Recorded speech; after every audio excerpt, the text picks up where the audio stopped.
వెళ్ళి బీచ్ లో దొల్లటమే పని, ఆలస్యం ఉంది, వెళ్దాం పదండి. ఇలాగా ఒక 2 గంటల సేపు బీచ్లో అయితే ఫుల్గా మనం స్విమ్మింగ్ చేయడం జరిగింది. ఇంకా ఫుల్ ఎంజాయ్ చేశాను. ఇంకా అయిపోయింది అంతే. సో మొత్తానికి బయలుదేరుతాను. సో అయిపోయిందండి, ఇంకా ఫుల్గా చేసేసాము, అయిపోయింది, ఇంకా వెళ్ళిపోతున్నాను. అలా ఉంటుంది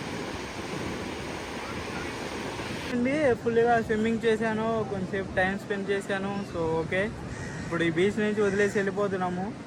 ఇంకా మనకి పాండిచేరిలో చూసుకోవడానికి రాక్ బీచ్ ఉంది. సో రాక్ బీచ్ కాడికి వెళ్దాము. ఇంకా తర్వాత నైట్ స్ట్రీట్ చూసేసి ఇంకా డైరెక్ట్ బస్ ఎక్కేసి హైదరాబాద్ వెళ్ళి. పాండిచేరిలో ఏ బీచ్లో ఉండదు అనమాట, చేంజింగ్ ఫెసిలిటీ ఉంటుంది.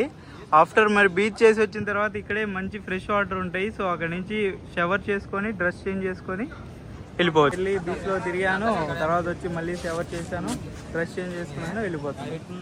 సో అలాగా. సో అలా బీచ్ నుంచి చూసుకోగానే ఇటు మనకి ఫుడ్ ఏమైనా తినాలంటే తినొచ్చు అనమాట. అండ్ ఇలా వెహికల్స్ కూడా ఉంటాయి. ఎవరైనా కొంచెం ఓల్డర్స్ ఇక్కడ నుంచి నడవలేను, అక్కడ కొంచెం దూరం దాకా నడవాలంటే ఇలా బుడ్డ బండ్లలో ఎక్కి పోవచ్చు.